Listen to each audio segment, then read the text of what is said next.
this is my son, Cameron. He attends Leander High School, and I'm going to explain to you the book that he received. But Mr. McKay, I pray you're a man of your word. Last week, I asked my children if I could check the books that they've picked up from the school. My son picked up this brand new book from the shelves in class, Lawn Boy. He was under the impression it was about a kid that ends up with a gig mowing the grass at Disneyland. I'd like to share a few quotes with you. This first one, just turn it around. On page 19, not that it really matters in 4th grade, at a church youth group meeting out in the bushes, I touched Doug Goebel's dick and he touched mine. In fact, there was even some mouths involved. Next one, page 91. What if I told you I touched another guy's dick? What if I told you I sucked it? I was 10 years old, but it's true. I put Doug Goebel's dick in my mouth. I was in 4th grade. It was no big deal. He sucked mine too. And you know what? It wasn't terrible. Page 174. I don't know if I made a sign for this one. Yeah, I did. He talked about old times at the church, but never mentioned our penises or the fact that he never said 10 words to me after our little foray in the bushes. Not a single reference to holding or tugging or sucking dicks.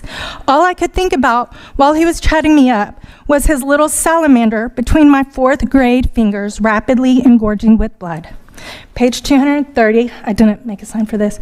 Why won't you admit we sucked each other's dicks? We shared a Hershey's bar, then you showed me your dick. The next thing I know, it's in my mouth. We sucked each other's dicks, and you're pretending it didn't happen. What sort of diversity are you intending to teach my child with material like this? In addition, I'll share with you the exceptional quality of vocabulary. I stopped counting on page 66 after 44 fucks and 41 shits. The depravity of the content on the shelves in our schools cannot be mitigated with policy EF.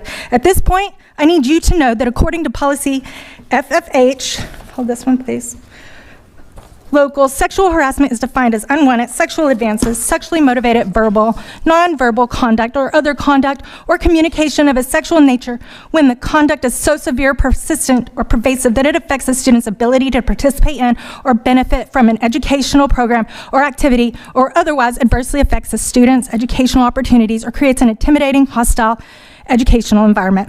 What sort of educational environment do you think the plethora of sexually graphic books selections create for my children, or for any child for that matter? I won't go into my 4th grade daughter, but we don't, this is not a thing for 4th graders. Who normalizes sex acts between 4th graders? I'll tell you who. Pedophiles. So it's fortuitous that you invited the Leander Police Department to visit tonight so that we can talk about.